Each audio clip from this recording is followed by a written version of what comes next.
This is SportsNetUSA.net, and we are here with Jenel Guadagno. She is the head coach of Cuesta College softball. Thank you very much for joining us today. Thanks for having me. We were talking before we started the interview that your season is wrapped up, and a lot of teams have today, Tuesday. Well, some teams have today, Tuesday, and Wednesday to finish up the season. Yeah, we just finished up Friday at Citrus. We finished up our conference play last Thursday with Bakersfield. We were supposed to be playing tomorrow against LA Pierce, but they dropped their program, so we are officially done. The rain really has played havoc on the season in 2018, hasn't it? It totally has. It really has. We had about 5 or 6 days that we needed to reschedule, so it was tough squeezing them all in. Now, this year, your team didn't finish as well as last year. So how would you describe this year's club offensively and defensively?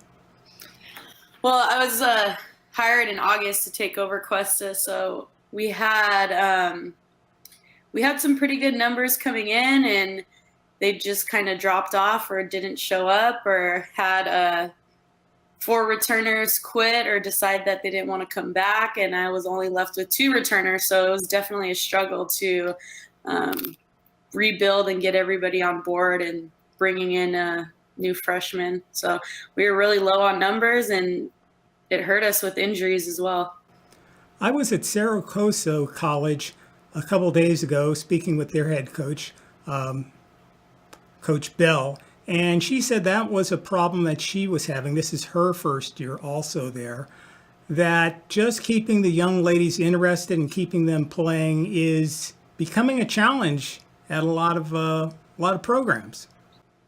Yeah, definitely. A lot of the local talent here has decided that they do not want to continue playing anymore, or they want to just focus on school and work. So even now in recruiting for the 19 season, I've had a lot of kids tell me that, I don't want to play anymore. I'm burnt out. I'm done. So it's kind of been tough. It's a little bit different area than what I'm used to. Now, you said a different area than you're used to. Looking at your resume, you were a longtime assistant coach at Cerritos College, the Falcons, which have had a fine program for a couple decades at least, maybe longer, probably longer than that. And you were coaching under Cody, weren't you? Correct. I played for Cody in 2007 and 2008, and then was back coaching in 2011. So I learned a lot. Had a lot of good experiences over there. What was it like playing for her? I mean, I've met her several times, talked to her, we've done games for her, but you were a player and you were one of her assistant coaches. So what was that like?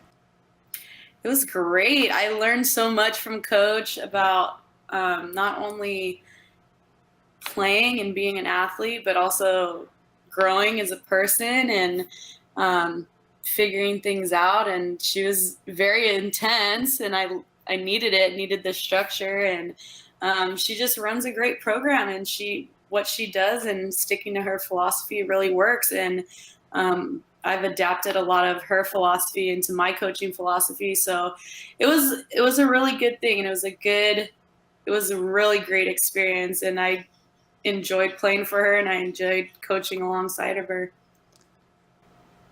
Then after we'll back up a little bit. You played for Cody, you played for Cerritos, and you were a Falcon all those years. Then you went to Point Loma. Tell us a little bit about that.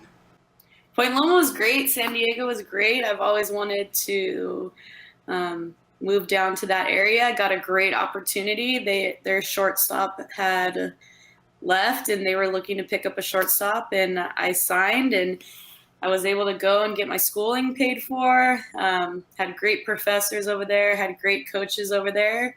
It was just a different experience coming from a public school going into a private school. The class sizes were a lot smaller, so that was nice as well.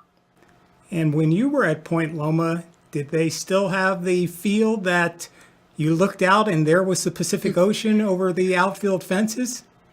Yeah, I was fortunate enough to play on that field, and then at the start of my senior year, they let us know that that field was going to be restored back into a public park, so we had to play at the Navy base close to downtown my senior year.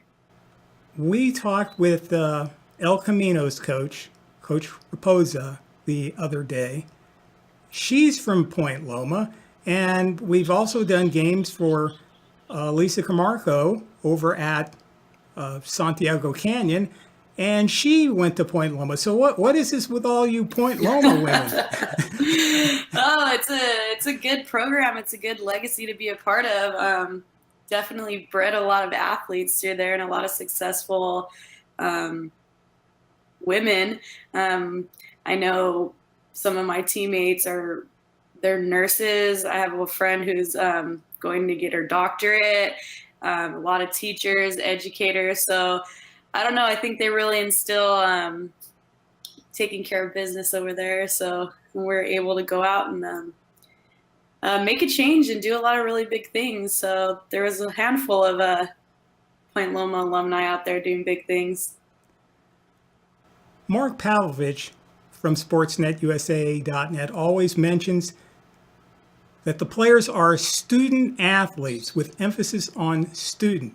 So you were a student athlete, and you talked about the successful women who they played softball, but then they went on into other careers because maybe they're just using softball to get to the next level educational wise. And then, as you said, being at a fine institution like Point Loma, then they become doctors, they become scientists, they become educators, they become softball coaches. And you, as a softball coach now, you're not only a softball coach, but as you were referring to with Cody, now you are also an educator, and you have to help young women to on the straight and narrow path, so to speak.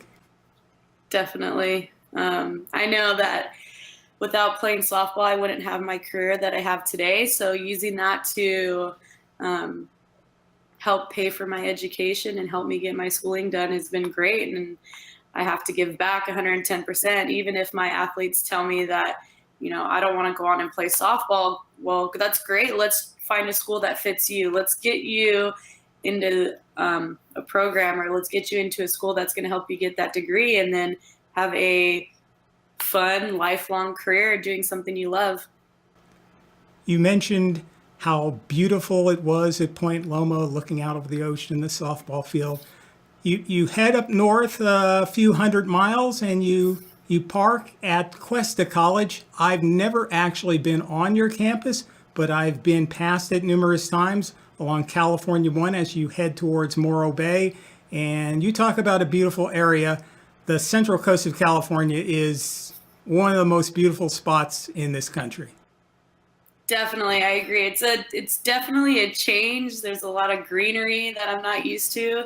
Going to Cerritos, we had a great field too, but just the way our setup was, it was almost like a concrete jungle. Now I could go outside anywhere on campus and I'm surrounded by beautiful green hills and flowers and trees. So it was definitely a change, but I really like it's beautiful up here. Your first year, head coach, Cuesta College. So next year, what do you start working on? Because I know with speaking to the coaches I spoke with last week from Reedley and Saracoso, it's not that the season ends and then, okay, it's time for vacation. It's a kickback time. I don't think about anything. Of course, you maybe get to take a vacation, but you have to start planning ahead. And are you already starting to think towards the next season? Oh yeah, it started in October of 2017. Already looking towards the 2019 season. I had recruits coming in the fall. I had recruits coming in all through season. It doesn't really stop. It never does stop. You're trying to get your name out there. You're trying to meet people. You're trying to make connections. You're trying to look at players and just try to stay ahead of the game. It never stops. You do take a day here and there that you decide, okay, I'm not going to go out and watch a game this day, or, I need a day for myself. And then right back after it, it's nonstop. I have I have athletes contacting me that are going to be in college in 2020, and it's easy to get ahead of yourself, but I try to look at all the seniors that would be coming in this year, and then get to work with them, and then start up with the juniors right after that. It's nonstop. If you want to be successful in what you do, you're not going to take much time off. You're going to be out there marketing yourself, marketing your school, and making those connections. We talked about the location of Cuesta College on the Central Coast, just outside of San Luis Obispo. And if you head the other way on Highway 1, you're going to run into a four-year institute, Cal Poly, and they have a very good softball program. Is that a good thing for you, or is sort of a hindrance? How does that work? I think it could potentially help us in the long run. We did get an opportunity to play them this fall, so that was great to showcase our athletes. And hey, if you want to get to this next level, this is how good you have to be, if not better. A lot of students that go to Cuesta want to go to Cal Poly. So being that feeder school, I think we can set up a good relationship. But I understand that the 4 years, they want you from the start of your freshman year all the way to your senior year. And, they might not be looking for transfers. So that kind of does hurt us in a different way. But if we have students who are just looking to go up and finish their education and they want to stay in San Luis Obispo, that's a great place. Do you feel that's really a problem in respect to community college softball? Community college softball, at least here at sportsnetusa.net and our involvement with softball over the years, I believe that it's a fine product. It's much better than people think. It just gets ignored, and people really should go out there and watch more games and follow it more. But there also seems to be a slight thing with the D1 coaches and maybe some of the D2 coaches that, as you were referring to, we want you all 4 years, and it seems like they don't even consider some of the players that are really top flight players that could help their programs. Yeah, definitely. I had a perfect example. I had an athlete who was leading the state in stolen bases and was leading our conference in batting average. And I was trying to get her marketed and this and hey, like come in and be a contributor. And I've had multiple schools tell me, well, I want them from the time that they're freshmen, and I don't take transfers, which I understand. It could be hard, but I do think that a lot of California community college athletes are definitely overlooked, whether they weren't, not in the right place at the right time, playing on the right club team or travel team, or they didn't have the grades out of high school, or they weren't mature enough to leave right out of high school. So I do think definitely the junior college athlete does get overlooked a lot, but there's some good ones out there, and the coaches that do take a chance on bringing in juniors to come in and make an impact, they seem to be very successful because they're prepped and they just jump right in and jump on board. Now, you talk about all your recruiting efforts and the things you do during the off season, and also recruiting that goes on during the season. But during the official off season, are you involved in club ball at any level? Right now, I'm not. No, I have had many people want me to get involved and want to help, and the bottom line is I'm working all summer too. I'm teaching all year. It's nice to get away from softball a little bit, or as far as being on the field. Being on the field 12 months out of the year. We only have, it's about less than 2 months for a summer vacation. So I do like to kind of step back and just work on the backside of recruiting and kind of take that time off of being on the field. So once I get back in August, I'm fired up and ready to go. Now, you also have a family, don't you? I have a family back home. It's just me, though. That's the reason I made the move. It's just me. Okay. That does make it a little easier. Yeah, it does make it easier. When I got the opportunity, it was kind of, I knew I was going to take it. I knew I was going to have to leave my family to grow as a person and grow as a coach and grow as an educator. So I'm extremely happy with my decision, but summer's coming up. I'll be home. I get to go home for holidays. It's only about a 3.5 hour drive. So I'm able to see them, and my parents come up and they visit. So it's nice.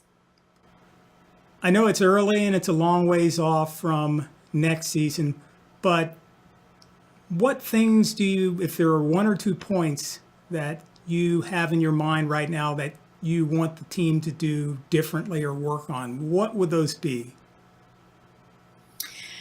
Well, hopefully I'll have enough players this year so we can go and do more of game-like situations in practice and being able to scrimmage and be able to have competition. I would want my athletes to work more on the fundamentals and perfecting those, whether it's fielding, base running, hitting, and just really dialing in and being on top of those fundamentals and working hard in the weight room, and not taking any days off and not taking anything for granted, because you never know what could happen. I had my third baseman just go out right before Easter, and she was our third baseman RBI hitter, so that we definitely took a hit.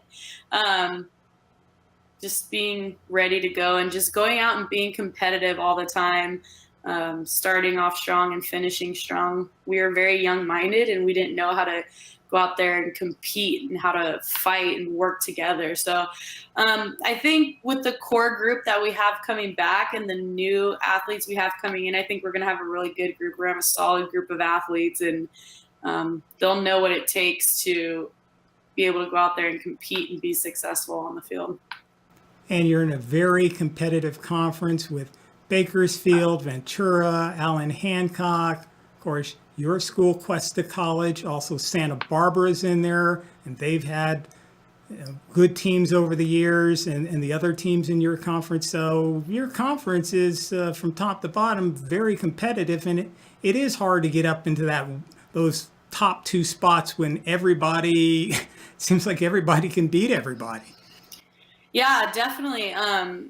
It was great. We had great competition across the board, had a lot of really good games, and we've had such a turnover in coaches. We have all these up-and-coming coaches that had their first year. I would say the only two returning coaches were Ventura and Hancock. Everyone else is new. So everyone's kind of chomping at the bit, and really excited for recruiting and being able to rebuild their program. So it's exciting. It's an exciting time to be in our conference, and I look forward to next year.